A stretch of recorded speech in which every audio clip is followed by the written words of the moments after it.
Hello everyone, welcome to Delta Academy. मेरा नाम है रंजन और आप देख रहे हैं पीजीसीआईएल डीटी के एग्जामिनेशन के लिए डेडिकेटेड सीरीज ऑफ क्वेश्चंस। और आज के इस क्वेश्चन की सीरीज में हम बात करेंगे about the very important subject that is estimation and costing. क्या वाकई में ये सब्जेक्ट वेरी इंपॉर्टेंट है? नहीं, ये सब्जेक्ट बहुत ज़्यादा वेरी इंपॉर्टेंट तो नहीं है, लेकिन हाँ इतना है कि अगर इसकी प्रिपरेशन बढ़िया से करके जाएंगे तो कुछ एडिशनल मार्क्स आप गेन कर सकते हैं। दूसरों के ऊपर एक एडवांटेज जो है वो आपको बढ़िया तरीके से मिलेगा इस एग्जामिनेशन में। ठीक, तो इम्पॉर्टेंट है कि आप जितने भी ज़्यादा से ज़्यादा मार्क्स गेन कर सकें। एक एक मार्क्स का डिफरेंस आपकी रैंक को और आपके सिलेक्शन को बहुत आगे लेकर के जा सकता है, यानी सिलेक्शन के चांसेस जो है उसको एनहेंस कर सकता है बढ़िया से। ठीक, तो ये जो सब्जेक्ट है बड़ा इंपॉर्टेंट है। और आज का जो सेशन है ये क्यों इंपॉर्टेंट है इसका कारण मैं आपको बता दूं कि एस्टिमेशन कॉस्टिंग का फैक्चुअल डेटा बेस्ड क्वेश्चन आज है। तो जो 20 क्वेश्चन आप बनाएंगे मेरे साथ, वो पूरे 20 के 20 क्वेश्चंस जो होंगे वो फैक्चुअल डेटा बेस्ड क्वेश्चंस होंगे। तो नॉर्मली क्या होता है कि फैक्चुअल डेटा बेस्ड क्वेश्चन वही बच्चा बना पाता है जिसको कि वो डेटा याद रहता है उस समय। ठीक, अगर डेटा नहीं याद है छूट जाएगा वो क्वेश्चन। उसमें बहुत ज़्यादा ऐसा कोई कंसेप्चुअल या लॉजिक वाली थिंग बहुत ज़्यादा नहीं रहती है इसके अंदर, बट कुछ फैक्चुअल डेटा होता है जो आपको मेमोराइज करना है। तो चूंकि एग्जाम का लास्ट मोमेंट है, जितने ज़्यादा क्वेश्चंस देख के जाएंगे दिमाग में वो सारे क्वेश्चंस रहेंगे। जब आपके सामने एग्जामिनेशन में उससे मिलता जुलता कुछ सवाल आएगा या वैसा कुछ डेटा पूछेगा तो आपके लिए आंसर करना ईजी रहेगा। ठीक, तो चलिए शुरू करते हैं बिना देरी के आज का ये फैक्चुअल डेटा बेस्ड क्वेश्चंस। और आपके सामने लेकर के आते हैं आज का पहला question. So this is the very first question of the day. लिखा हुआ है इसके अंदर, what is the maximum permissible voltage for low voltage electrical installations as per the I rule 1956। देखिए, आई रूल 1956 हो गया 2000, 2003, 2010, ये सारा कुछ एकदम बढ़िया तरीके से हमको पढ़ के जाना है। टेंडर एंड कॉन्ट्रैक्ट्स का वीडियो आप जरूर से देखिएगा। इससे जस्ट पहले पीजीसीआईएल के लिए टेंडर एंड कॉन्ट्रैक्ट्स और यूटिलाइजेशन का भी वीडियो मैंने बना करके रखा हुआ है। इंपॉर्टेंट क्वेश्चंस थे। उसके अंदर भी इंडियन वेजेस एक्ट जो है उसके बारे में हम लोग बात किए, कॉन्ट्रैक्ट्स एक्ट जो है उसके ऊपर क्वेश्चंस लिए। ठीक है, तो ये सारे पॉइंट्स फॉलो करना जरूरी है। वैसे ही एस्टिमेशन कॉस्टिंग के अंदर आई रूल 1956 के ऊपर बेस्ड ये सवाल है जो आपको बोलता है कि maximum permissible voltage for low voltage electrical installation कितनी होती है। देखिए, एसी और डीसी के केस में वायर का कंडीशन होता है, उसके लिए अलग रहता है कि हम 1000 वोल्ट्स मैक्सिमम देखते हैं for the case of AC, 600 for DC. But यहाँ पर वो सीन नहीं है। यहाँ पर जो आंसर होगा, यहाँ पर जो आपको आंसर मिलेगा इस क्वेश्चन का वो है option A, which is 220 volts, जिसको कि लो वोल्टेज के तौर पे हम लोग कंसिडर करते हैं फॉर द इंस्टॉलेशन के लिए। लो वोल्टेज इससे आगे एक्सीड नहीं करना चाहिए। चलिए नेक्स्ट क्वेश्चन पर आते हैं। नेक्स्ट अगला क्वेश्चन हमारा, तो क्वेश्चन नंबर 2 आ चुका है। लिखा हुआ है, according to the I rules 1956 who is responsible for ensuring the safety in the generation, transmission and distribution of electricity. Generation, transmission and distribution of electricity में सेफ्टी इंश्योर करना किसकी रिस्पॉन्सिबिलिटी है? देखिए, आई रूल 1956 जो है उसके अकॉर्डिंग सबसे पहले तो उसके अंदर सेंट्रल इलेक्ट्रिसिटी अथॉरिटी यानी जो रेगुलेटरी बॉडी है उसका एग्जैक्ट या डायरेक्ट मेंशन नहीं मिलेगा आपको। ठीक है, आगे के आई रूल्स में अमेंडमेंट में आपको मिलता है। 1956 की यहाँ पर बात कर रहा है और इसके आधार पे जो सेफ्टी मेंटेन करना किसकी, ये जो रेगुलेशन जो फॉर्म करना है किसके पावर में आता है? देखिए, ministry of power overall governing body है। ठीक है, ये इसकी रेगुलेटरी अथॉरिटी है। State electricity board state wise ये अपना रीजनल जो अथॉरिटीज है उसमें आता है। और इंस्पेक्टर ऑफ इलेक्ट्रिकल इंस्टॉलेशन जो है इसको ओवरऑल जिम्मेदारी रहती है किसी भी तरीके की जो भी इंस्टॉलेशन से जुड़ी हुई सेफ्टी हो, रेगुलेशंस हो, नॉर्म्स फॉलो कराना हो, वो इनकी जिम्मेदारी होती है। तो वैसे देखा जाए तो ओवरऑल सभी की जिम्मेदारी है, लेकिन इस कंडीशन पर जो रिस्पॉन्सिबल फॉर इंश्योरिंग सेफ्टी की बात अगर कर रहा है जनरेशन, डिस्ट्रीब्यूशन, ट्रांसमिशन में, तो राइट आंसर या मोर करेक्ट आंसर आपको ऑप्शन सी मिलेगा। ठीक है, inspector of electrical installation, IEI जिसको लिखते हैं। चलिए अगले क्वेश्चन पर चलते हैं हम लोग। नेक्स्ट सवाल यहाँ पर आ चुका है, लगता है टेम्परेचर से जुड़ा हुआ कुछ क्वेश्चन है। क्वेश्चन में लिखा हुआ है, according to the I rules 2003 what is the maximum permissible temperature rise for electrical appliances. Electrical appliances का टेम्परेचर राइज कितना डिग्री सेंटीग्रेड तक परमिसिबल है? राइज इन टेम्परेचर, ठीक है, डेल टी की बात कर रहा है, डेल टी की बात कर रहा है, वो भी राइज के फॉर्म में। तो कितना इसका परमिसिबल है? फर्स्ट ऑप्शन है 30 degree centigrade, second option is 40 degree centigrade, last C option is 50 degree and D option is 60 degree centigrade. इस क्वेश्चन का करेक्ट आंसर है 50 डिग्री सेंटीग्रेड। तो मैंने आपको पहले ही बोला फैक्चुअल डेटा बेस्ड क्वेश्चन है, फैक्ट्स वाले डेटा है पूरे, और ये जो डेटा है एग्जैक्टली इसी डेटा के बेस पर क्वेश्चन आता है। तो हमको ये इस टाइप के क्वेश्चंस भी रेडी रखने हैं। ठीक है, चलिए नेक्स्ट क्वेश्चन लेते हैं हम लोग। एकदम बैक टू बैक मस्त तरीके से क्वेश्चंस आपको दिखाता जाऊंगा मैं।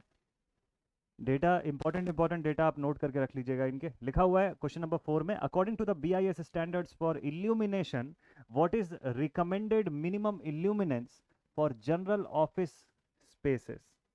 ठीक है, जनरल ऑफिस स्पेसेस के लिए what is the recommended minimum illuminance in lux for general office spaces. ठीक है, बीआईएस की गाइडलाइन है जो इल्यूमिनेशन टेक्निक या इल्यूमिनेशन टेक्नोलॉजी के लिए पूरी की पूरी तरह से फॉर्मुलेटेड है। इंडोर लाइटिंग की अलग बीआईएस सिस्टम है और आउटडोर लाइटिंग के लिए अलग बीआईएस सिस्टम बनी हुई है। तो अब इसी में से सवाल पूछा है कि अगर जनरल ऑफिस स्पेस है तो उसके लिए कितना लक्स का इल्यूमिनेशन रिकमेंडेड है। तो भाई क्वेश्चन का राइट आंसर जो है वो है 300 लक्स। घरों के अंदर हम लोग नॉर्मली अगर देखा जाए तो 150 लक्स तो वैसे आप देखो कि बाहर के लिए फिर भी रिकमेंड रहता है। 300 के आसपास लक्स का आप अगर वो रखे हो, मान लो 150 से 300 के बीच का रेंज अलग अलग कमरों के लिए सफिशिएंट रहता है, काफ़ी रहता है। ठीक, लेकिन यहाँ किसके लिए पूछा आपको पता है? जनरल ऑफिस स्पेस के लिए पूछा। क्या इन सब से जुड़ा हुआ कोई डेटा है क्या हमारे पास? और चलिए मैं देखता हूँ और आपके लिए कुछ डेटा लेकर के आता हूँ। ये देखिए, यहाँ पर आपको डिटेल दिख जाएगा, ये डिफरेंट डिफरेंट कैटेगरीज के हिसाब से। ठीक है, तो इजी ऑफिस वर्क्स या क्लासेस, देखिए इसमें 250 लिखा हुआ है। अप्रॉक्सीमेटली ये चेंज होकर के ये 300 के आसपास रहता है। बाकी warehouses, homes, theatre, archives, इसके लिए 150 के आसपास रहता है। वही मैंने बोला कि 150 के आसपास का ही रहता है। Working area where visual task are only occasionally perform, ऐसे वर्किंग एरिया जहाँ विजुअल टास्क बिल्कुल ओकेशनली परफॉर्म हो रहे हैं, ज़्यादा इंपॉर्टेंस पे नहीं है, तो 100 से 150 का जो इल्यूमिनेशन रहता है लक्स में वो सफिशेंट रहता है वहाँ पर। ठीक है, लेकिन जैसे इस तरीके के हैं, जैसे जहाँ पे ड्राइंग वर्क हो रहा है, डिटेल्ड मैकेनिकल वर्कशॉप्स हो रहे हैं, इस तरीके का अगर कहीं पे वर्क हो रहा है, ठीक है, तो वहाँ पर 1000 लक्स की रिक्वायरमेंट भी होती है। वहाँ पर 1000 लक्स की रिक्वायरमेंट भी होती है। तो इस तरीके से आप ये डेटाबेस को थोड़ा सा ध्यान में रखिएगा, इसका आप स्क्रीनशॉट ले सकते हैं। और इसके बाद मैं आपको लेकर के चलता हूँ नेक्स्ट क्वेश्चन की तरफ। ठीक है, चलिए भाई अब देखते हैं हम लोग अपना अगला सवाल, जल्दी से एकदम मस्त से फटाफट से। तो नेक्स्ट क्वेश्चन जो है वो कौन से टॉपिक से आ रहा है? अगला सवाल जो है कौन से टॉपिक से आ रहा है? Let's see. क्वेश्चन नंबर 5 लिखा हुआ in the BIS standards what is the colour temperature range in kelvin recommended for outdoor lighting. ठीक है, कलर टेम्परेचर रेंज की बात कर रहा है केल्विन में फॉर द आउटडोर लाइटिंग। तो कलर टेम्परेचर का रेंज समझिएगा। टेम्परेचर, कलर टेम्परेचर जैसे जैसे इंक्रीज होती चली जाती है वैसे वैसे हम लोग किस कैटेगरी में जाते हैं? ब्लू स्काई की तरफ जाते हैं। ठीक, तो शुरुआत कहाँ से होती है? एक कैंडल के लॉ के कलर से शुरुआत होती है, और जैसे जैसे ये टेम्परेचर केल्विन में इंक्रीज होती जाती है, इसका मतलब सपोज कर लीजिएगा ये सुबह के दिन की रोशनी है, कूल फ्लोरेसेंट तक पहुंच गए यहाँ से। ठीक है, जब हम 4500 के आसपास है, 4500 से 6000 केल्विन के बीच में है, तो सॉरी 5000 केल्विन के बीच में, 5000 केल्विन के ऑनवर्ड्स हम लोग डायरेक्ट समर सनलाइट या नून की तरफ ऐसे बढ़ रहे हैं आगे। और इस तरीके से डिफरेंस, फिर overcast sky and light form a blue sky. ये ब्लू स्काई जो है ये इसके लिए हम लोग अप्रॉक्सीमेटली 9000 केल्विन के कलर टेम्परेचर पे पहुंचते हैं। ठीक, तो कलर टेम्परेचर जितनी हाई होगी उतना फीका होता चला जाएगा कलर, और कलर टेम्परेचर जितनी लो होगी उतना डार्क, उतना ज़्यादा हायर कॉन्ट्रास्ट का कलर आपको देखने को मिलेगा। ठीक है, थोड़ा सा उल्टा इसमें समझना होता है आपको। तो केल्विन स्केल पर आपको बोलता है कि बीआईएस स्टैंडर्ड है कलर टेम्परेचर का रेंज केल्विन में आउटडोर लाइटिंग के लिए कितना रिकमेंडेड है, क्या रेंज पे होना चाहिए। इस क्वेश्चन का करेक्ट आंसर है 4000 केल्विन से 5000 केल्विन, जो कि कहाँ पे स्टैंड करता है? ये देखिए, यहाँ पर है 4000 केल्विन और यहाँ पर है 5000 केल्विन। ये वाली रेंज जो है आउटडोर लाइटिंग के लिए रिकमेंडेड रहती है, जिसके अंदर देखिए लेट आफ्टरनून की सनलाइट जो है वो भी आती है, कूल फ्लोरेसेंट लाइट ये भी आती है। ये दोनों ही टाइप की लाइटिंग, इसीलिए स्ट्रीट लाइटिंग में जब आप देखेंगे ना तो वो जो कलर जो दिखाई पड़ता है आपको रोशनी का, वो इसी रेंज के अंदर रहता है, इसके अलावा दूसरा कुछ नहीं रहता है। ठीक, चलिए नेक्स्ट क्वेश्चन पर आते हैं हम लोग जल्दी से अब। तो ये क्वेश्चन होता है क्वेश्चन नंबर 5 इसी के साथ कंप्लीट। अब हम लोग पहुंच गए अपने अगले क्वेश्चन पर। यहाँ पर लिखा हुआ है in the I rules 1956 what precautions are specified for preventing danger from static electricity in the petroleum installations. Petroleum installations है, वहाँ पर स्टैटिक इलेक्ट्रिसिटी को रिमूव करने के लिए या उससे प्रोटेक्टेड रखने के लिए क्या करना ज़रूरी होता है। ठीक है, आप देख सकते हैं ये जो प्रोसेस वैसे आप देख रहे हैं यहाँ पर, इस प्रोसेस को हम लोग बॉन्डिंग के फॉर्म में भी समझते हैं। तो देखिए अर्थिंग रिक्वायर्ड होता है, बिल्कुल होता है, बॉन्डिंग रिक्वायर्ड होती है, इंसुलेशन तो ऑब्वियसली मस्ट है यार। तो इसका मतलब ये जितने भी पॉइंट्स लिखे हुए हैं they are all recommended, all of the above. इस क्वेश्चन का राइट आंसर होना चाहिए ऑप्शन डी। क्या लिखा हुआ है in I rule 1956 what precautions are specified for preventing danger from static electricity in the petroleum installation. Static electricity petroleum installations पर भी आप देखते हैं कि उससे प्रोटेक्शन करने के लिए सारी चीज़ें लगाई जाती है।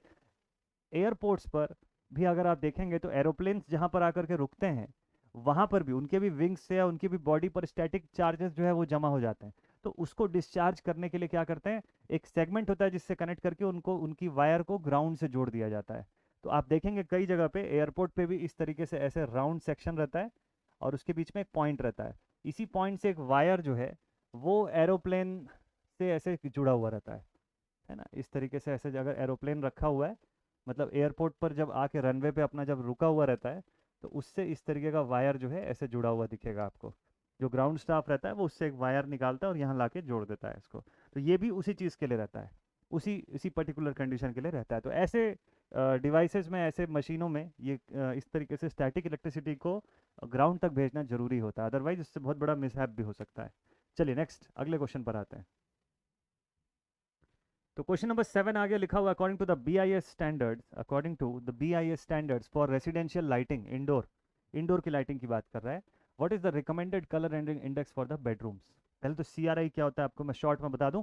CRI stands for colour rendering index. Colour rendering index ये बताता है कि कोई भी जो लाइट है, कोई भी जो कलर की लाइट है या आर्टिफिशियल लाइट जो आपके पास है, उसकी CRI जब बोला जाता है तो मतलब ये होता है कि वो किसी भी रंग को, किसी भी कलर को कितने बढ़िया तरीके से रेंडर कर सकता है। रेंडर करने का मतलब ये है कि उस कलर को या उस अपनी रोशनी में वो किसी भी ऑब्जेक्ट को कितना रियलिस्टिक दिखा सकता है। कोई ऑब्जेक्ट अगर कंपेयर किया जाए कि दिन की रोशनी से वो ऑब्जेक्ट किस रंग का दिखता है और उस लाइट की रोशनी में वो ऑब्जेक्ट किस रंग का दिखता है, दोनों के कंपैरिजन में जितनी ज़्यादा सिमिलैरिटी होगी CRI उतना हाई होगा। ठीक है, तो अगर जैसे सपोज कर लीजिए कि यहाँ पर मेरे पास जो लाइटें जल रही है, इसमें अगर ये पेन या कोई कलरफुल चीज़ में बोलूँ, जैसे अगर ये वाला पेन आपको इसका कैप ब्लू कलर का दिख रहा है प्रॉपर, तो दिन की रोशनी में भी अगर ये ऐसे ही दिखाई देता सेम टू सेम, तो इसका मतलब ऊपर जो लाइट लगी हुई है इसकी CRI अच्छी है। लेकिन अगर मान लीजिए यहाँ पर ये पीले कलर का दिखाई देता और बाहर जाके रेड कलर का दिखाई देने लग जाता, तो CRI बहुत ख़राब है। CRI जो होता है उसको 0 से 100 के बीच में नापा जाता है। वैसे CRI नेगेटिव भी जाता है और एक ही लैंप है जिसका CRI नेगेटिव जाता है। कमेंट सेक्शन में बताइएगा कौन से लैंप का कलर रेंडरिंग इंडेक्स माइनस में चला जाता है। ठीक है, सोच करके इसका आंसर करके जरूर से बताइएगा। एग्जाम का क्वेश्चन है, प्रीवियस ईयर SSC के पेपर में पूछा हुआ सवाल है ये कि which lamp has a negative CRI। ठीक, स्पेसिफिकली बताइएगा। अगर हिंट आपको दे देता हूँ कि वो कोई डिस्चार्ज लैंप है, तो जब डिस्चार्ज बताएंगे तो हाई येलो का ध्यान रखते हुए बताइएगा। ठीक है, चलिए फिलहाल इस क्वेश्चन में आपको बोलता है कि BIS के स्टैंडर्ड के हिसाब से रेसिडेंशियल लाइटिंग जब हम करते हैं तो रिकमेंडेड कलर रेंडरिंग इंडेक्स जो होता है बेडरूम्स के लिए कैसा होता है। देखिए, CRI अगर हाई होगा तो आपके बेडरूम का कलर कुछ इस तरीके का दिख रहा होगा, ज़्यादा रियलिस्टिक दिखेगा, ज़्यादा नेचुरल दिखेगा। अगर लो CRI है तो हल्का देखिए येलोइश टिंट दिखाई दे जा रहा है इसके अंदर। ठीक है, येलोइश टिंट इसके अंदर दिखाई दे जा रहा है। तो जो ऐसी लाइटें होती है जो अपनी खुद की आर्टिफिशियल कलर जो है वो इम्पार्ट करती हैं चीज़ों के ऊपर, तो कई बार उसके इन्फ्लुएंस में चीज़ें उसी के कलर की दिखने लग जाती हैं आपको। ये बड़ा ज़रूरी है कि CRI की वैल्यू जो है वो हाई रखी जाए। लेकिन कितनी हाई रखी जाए, रिकमेंडेड वैल्यू क्या है BIS का, तो BIS की रिकमेंडेड वैल्यू है CRI की वैल्यू 80 होनी चाहिए।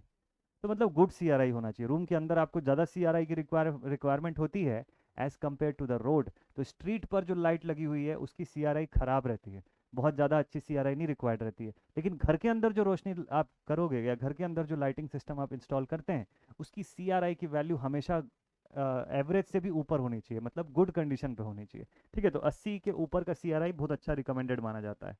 चलिए नेक्स्ट क्वेश्चन पर आ गए हम लोग इसी के साथ।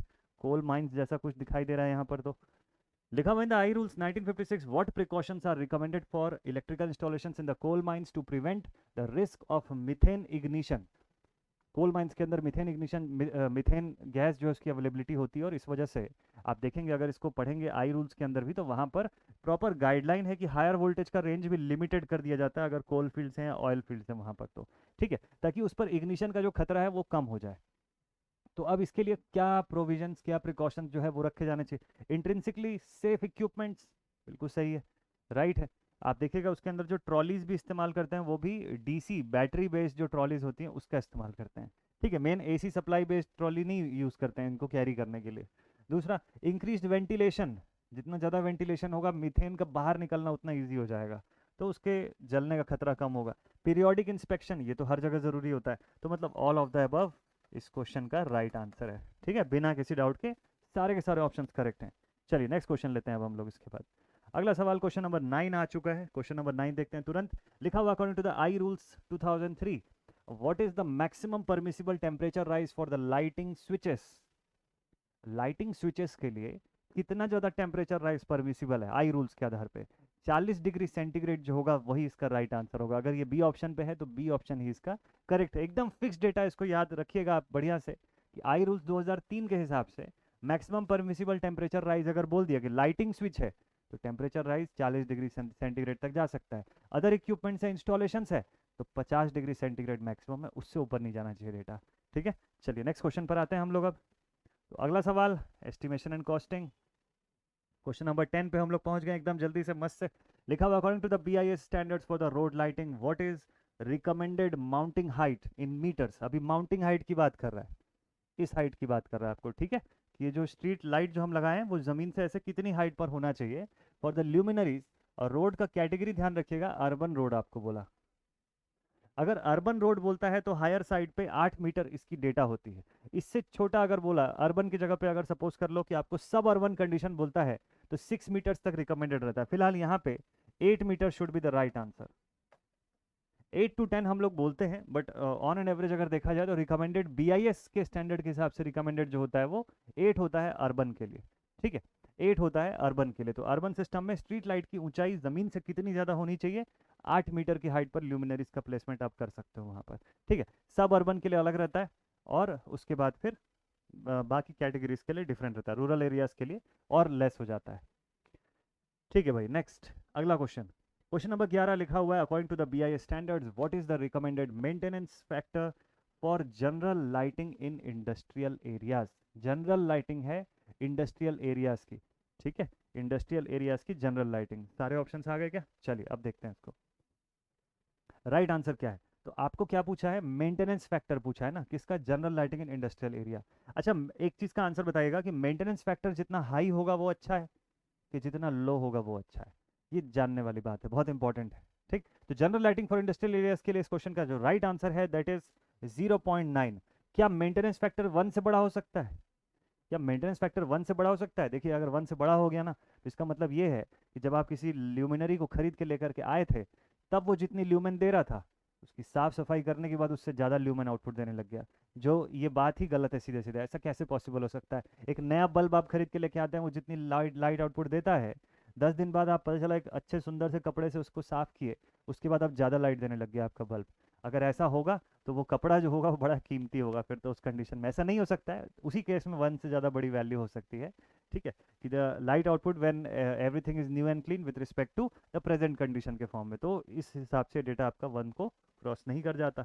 इससे जुड़ा हुआ कुछ डेटा आपको मैं दिखाता हूँ, ध्यान से देखिएगा इस डेटा को।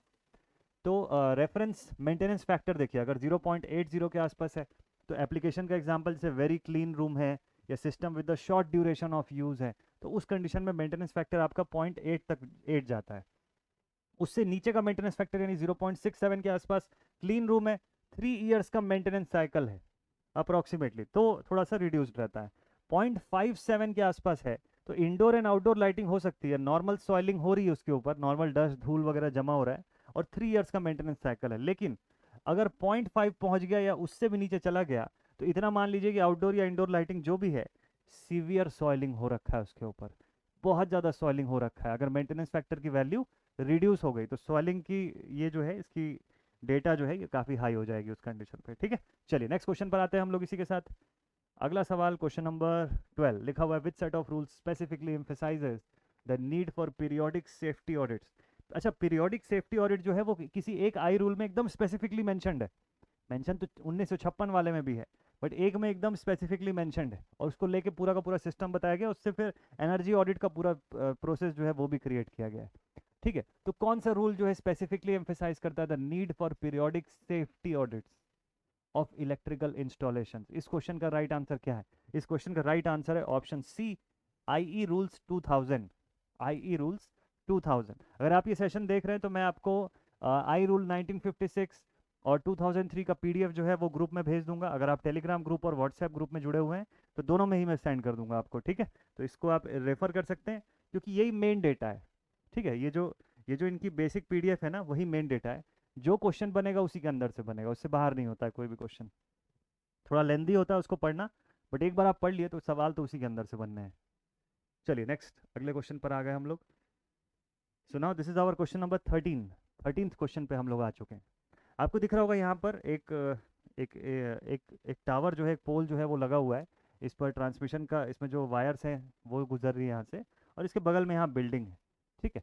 तो आपको बोलता है आई रूल 1956 के हिसाब से what precaution is necessary for the installation of bare conductor. ध्यान रखिएगा, बेयर कंडक्टर का केस है, इंसुलेटेड नहीं है कंडक्टर आपका। In the proximity to building या स्ट्रक्चर, किसी बिल्डिंग या स्ट्रक्चर के प्रॉक्सिमिटी में अगर जो कंडक्टर्स गुजर रहे हैं वो बेयर कंडक्टर है। और अभी high voltage, low voltage, medium voltage नहीं बताया, इसमें से कोई डेटा नहीं दिया है, ठीक। तो जनरल आपको रूल के हिसाब से बताना है कि क्या करना चाहिए। तो फर्स्ट है कि यूज ऑफ इंसुलेशन कवरिंग। दूसरा ऑप्शन है application of heat sink. Heat sink की क्या नीड है वहाँ पे। प्रोविजन ऑफ बैरियर्स, ये ऑप्शन सही दिख रहा है। इंक्रीज क्लियरेंस, तो भाई क्लियरेंस जो है वो तो करीब में ही है ना, प्रॉक्सिमिटी में ही है। इंक्रीज क्लियरेंस तो हम चाहेंगे, लेकिन प्रॉक्सिमिटी में अगर बगल में ही है बिल्डिंग के, तो देखिए ये तो बात ही नहीं बनती। यूज ऑफ इंसुलेशन कवरिंग, तो भाई पहले ही लिख दिया ना, बेयर कंडक्टर है, फिर बेयर कंडक्टर का है अगर इंसुलेशन कवरिंग यूज कर ही ले रहे हैं तो बात ही नहीं है इसकी। एप्लीकेशन ऑफ हीट सिंक का चक्कर नहीं है वहां पे, तो प्रोटेक्शन देने का चक्कर है कि लोगों को कैसे प्रोटेक्ट करोगे आप। तो सिंपल है कि आप उससे बैरियर्स क्रिएट कर दीजिए कि लोग वहां तक पहुंच ही ना सकें। यही बस एक इसका बेसिक सोल्यूशन है as per the given option. चलिए नेक्स्ट क्वेश्चन पर आते हैं। किटकैट फ्यूज दिखाई दे रहा है यहाँ पर, तो देखते हैं। लिखा हुआ है क्वेश्चन नंबर 14 में कि according to the I rule 1956 what is the primary function of a fuse in electrical circuit. Fuse का प्राइमरी फंक्शन क्या होता है इलेक्ट्रिकल सर्किट में। ऑप्शन देखने की भी जरूरत नहीं होगी इसमें आपको।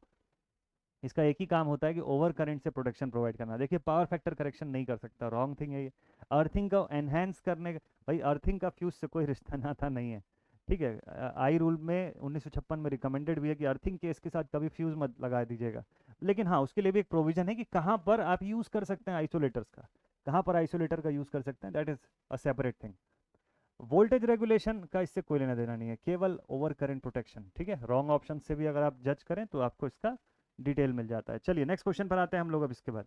अगला जो सवाल है इसमें लिखा हुआ है what is the recommended safety factor for calculating the breaking strength of conductors according to IE rules 1956। Conductors का ब्रेकिंग स्ट्रेंथ कैलकुलेट करने के लिए मैक्सिमम सेफ्टी फैक्टर से क्वेश्चन आया हुआ है पहले भी, ठीक है। Safety factor is the important part. The strength of conductors according to IE rules, तो ब्रेकिंग स्ट्रेंथ कैलकुलेट करने के लिए मैक्सिमम सेफ्टी फैक्टर 1.5 रहता है। वैसे इसके अलावा और भी कंडीशंस पे 1.5 की वैल्यू जो होती है वो रिकमेंडेड होती है। एग्जाम में कुछ ना याद आए, सपोज कर लीजिए सेफ्टी फैक्टर का क्वेश्चन आ गया, या तो इंस्टॉलेशन का आएगा किसी मशीन्स का, या तो वायरिंग का आ जाएगा, या फिर आपको अलग अलग टाइप के कंडक्टर्स का पूछ लेगा, या वुडन पोल्स वगैरह का पूछ लेगा। सेफ्टी फैक्टर पूछा सपोज कर लीजिए, आपको काफ़ी सारे मार्क्स दूर है आप अपने टारगेट से, और आपको लग रहा है कि अब ये रिव्यू क्वेश्चन चल रहा है, ठीक है। तो अब इसमें कुछ ना कुछ तो लगाना है। अगर ऐसा करने की नौबत आ जाए, सिर्फ और सिर्फ तभी ऐसा करिएगा कि अगर ऐसा करने की नौबत आ जाए तब सेफ्टी फैक्टर वाले क्वेश्चन में 1.5 टिक कर दीजिएगा, एक बार कर दीजिएगा, ठीक है। एक चांस ही अगर लेने का मन करे तो 1.5 पे चांस लीजिएगा किसी और डेटा की तुलना में। ये ऑलमोस्ट बहुत सारे के केस में 1.5 होता है। चलिए नेक्स्ट क्वेश्चन पर आते हैं, बट ऐसे तुक्के वाले सीन पर मत जाइएगा भाई। ये एकदम आखिरी ऑप्शन है, जब एकदम थक हार गए और एकदम एग्जाम आप कंप्लीट होने को आ गया और आखिरी के 5-10 मिनट बचे, आप सोच रहे हैं कि चलो रिव्यू के लिए जिन क्वेश्चन को छोड़ा था उससे एक आध नंबर कुछ मिल जाए, है ना, तब ऐसा कर सकते हैं आप। अदरवाइज रिकमेंडेड नहीं है, ऐसा मत करिएगा। जितना हो सके श्योर शॉर्ट मार्क्स के पीछे आप जाइए, वही फायदेमंद रहता है।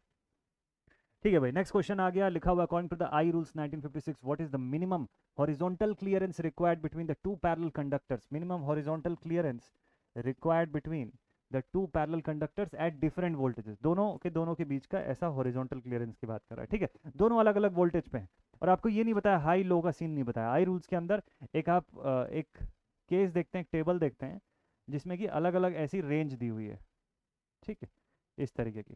तो इधर का डेटा अलग रहता है, इधर का डेटा अलग रहता है। आपको बताया गया कि भाई 11 केवी है, 11 केवी है, 11 केवी का अगर है तो उससे कितने का होना चाहिए डिफरेंस, है ना। अगर 33 केवी और 11 केवी का है तो ऐसे पूरा एक मैट्रिक्स बेस्ड पूरा वो है, टेबल है, ठीक है। उसकी बात नहीं कर रहा, आपको जस्ट इन जनरल बोल रहा है कि दोनों अगर मान लीजिए अलग अलग वोल्टेजेस पे हैं, कितनी वोल्टेज पे नहीं बताया है। तो आई रूल के हिसाब से इनके बीच का मिनिमम हॉरिजॉन्टल क्लियरेंस जो है वो कितना रखना चाहिए, कितना हॉरिजॉन्टल क्लियरेंस इनके बीच का मिनिमम होना चाहिए। First option is 0.5 metre, second option is 1 metres, third option जो है that is 1.5 metres and last option is 2 metres. इस क्वेश्चन का करेक्ट आंसर है कि कम से कम इन जनरल आपको हॉरिजॉन्टल क्लियरेंस अगर रख रहे हो, जैसे सपोज कर लीजिए दोनों वायर से एक लेवल पे जा रहे हैं अगल बगल से, तो तो यहाँ पर 1 मीटर जो है that should be the right answer. अब बात जब वर्टिकल क्लियरेंस की हो जाएगी तब फिर ये और चेंज होता है इसके अकॉर्डिंग, ठीक है। चलिए नेक्स्ट अगले सवाल पर आते हैं। अगले सवाल में केबल से जुड़ा हुआ कुछ क्वेश्चन दिखाई दे रहा है। लिखा हुआ है in cable dimension what does the overall diameter refers to. Cable के डायमेंशन की जब बात होती है और जब हम बोलते हैं कि एक केबल का ओवरऑल डायमीटर, न्यूमेरिकल बनाने के समय ये डेटा ज़्यादातर आता है, तो ओवरऑल डायमीटर जब लिख देता है तो इसका मतलब हम लोग क्या समझें, तो केबल की जो आखिरी लेयर होती है, ये जो फाइनल इंसुलेशन का जो सेक्शन होता है इसको समझे, है ना, कि यहाँ का जो इंसुलेशन का सेक्शन होता है वो, या बाहर का शेथ जो होता है, शेथ तक की पूरी डायमीटर है, या इंसुलेशन तक की पूरी डायमीटर है ना, या आर्मर तक की। आर्मर तो खैर ऑप्शनल रहता है बट स्टिल। तो इसका राइट आंसर क्या होगा, तो भाई इसका राइट आंसर है diameter of the insulation up to insulation, total diameter of the cable including insulation. एक सेकंड रुकिए, अभी राइट आंसर इसको नहीं बोल सकते हैं, पहले एक बार और देख लीजिएगा। हाँ, तो यहाँ पे उससे ज़्यादा बेटर ऑप्शन दिया हुआ है, यहाँ तक मैंने सिर्फ यहीं तक पढ़ा था, इंसुलेशन देख के मैं टिक कर रहा था, फिर अचानक से मुझे दिखा कि डी ऑप्शन दिया हुआ है and total diameter of the cable including insulation बोल दिया है, तो this option should be right. यहाँ बी ऑप्शन भी सही था लेकिन उससे ज़्यादा करेक्ट आंसर जो है वो डी ऑप्शन है। अब डी ऑप्शन को यहाँ पे सेलेक्ट कर लीजिएगा, ठीक है, this is the right answer. चलिए अगला सवाल यहाँ पर दिखाई देता है, कुछ घर जैसा बना हुआ है, और 18वां क्वेश्चन क्या बोलता है भाई, लिखा हुआ है according to the I rules 1956 what is the recommended safe distance for erecting a structure near an overhead conductor. Overhead conductor है, इसके कितने करीब में आप कोई स्ट्रक्चर जो है वो इरेक्ट कर सकते हैं, कोई स्ट्रक्चर जो है वो वहाँ पर इस्टेब्लिश या इंस्टॉल कर सकते हैं। तो इसके लिए रिकमेंडेड सेफ डिस्टेंस कितना है, कि भाई उसकी किसी भी पर्सन की प्रॉपर्टी, घर, बिल्डिंग, गोडाउन, कुछ भी वो बना रहा है तो वो कम से कम कितनी दूरी पर होनी चाहिए, रिकमेंडेड सेफ डिस्टेंस इसका कितना है। इस क्वेश्चन का राइट आंसर है, आई रूल के हिसाब से ये डिस्टेंस 5 मीटर की होती है। आई रूल्स के हिसाब से this recommended distance should be 5 metres. Overhead conductor से इतने डिस्टेंस पर आपको ये इंस्टॉलेशन करना चाहिए, उससे कोई भी करीब का डेटा जो होता है वो सही नहीं माना जाता है, ठीक है। चलिए भाई नेक्स्ट पॉइंट, अर्थिंग से जुड़ा हुआ सवाल दिख रहा है ये तो, रॉड अर्थिंग टाइप का कुछ। हाँ जी, लिखा हुआ in the rod earthing what is the recommended resistance value for earth electrode. Rod earthing का केस है, अर्थ इलेक्ट्रोड का रिकमेंडेड रेजिस्टेंस वैल्यू कितना होगा, हाई होना चाहिए, लो होना चाहिए। भाई अर्थ इलेक्ट्रोड की तो जितनी भी लो होगी रेजिस्टेंस उतना अच्छा है ना, उतनी प्रॉपर अर्थिंग प्रोवाइड कर पाएगा। तो यहाँ पर लिखा हुआ है कि रिकमेंडेड रेजिस्टेंस वैल्यू अर्थ इलेक्ट्रोड का कितना हो सकता है। दो ही ऑप्शन में आप कंफ्यूज होंगे, या तो आप ऑप्शन ए बोलेंगे या ऑप्शन बी बोलेंगे। मुझे लगता है कि सी और डी तो आप में से कोई भी नहीं सोच रहा होगा, है ना। अर्थिंग के पॉइंट ऑफ व्यू से ये बहुत बड़ा रेजिस्टेंस हो जाता है। तो वैसे रॉड अर्थिंग की जब बात करेगा तो इस क्वेश्चन का राइट आंसर हो जाएगा 2 ओम्स। जनरली किसी भी अर्थिंग की बात करेगा तो आप 1 ओम बोल सकते हो यहाँ पर, ठीक है। प्लेट टाइप या पाइप टाइप अगर कुछ बोलता है तो आप इसको 1 ओम बोल सकते हो। प्लेट टाइप अगर बोल रहा है, मैश टाइप की बात करेगा तो डिफरेंस आ जाएगा यहाँ से, बट प्लेट टाइप के में 1 ओम आप बोल सकते हो। वैसे इस क्वेश्चन का राइट आंसर बी ऑप्शन होगा, ठीक है, रॉड अर्थिंग के केस में। चलिए अगला सवाल लेते हैं हम लोग यहाँ से। नेक्स्ट क्वेश्चन नंबर 20 पे पहुंच गए हम लोग इतनी जल्दी आज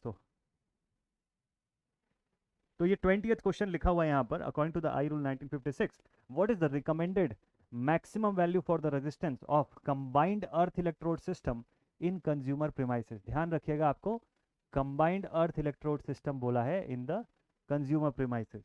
राइट आंसर इसका क्या होगा, इस क्वेश्चन का राइट आंसर भी 2 ओम्स ही होगा।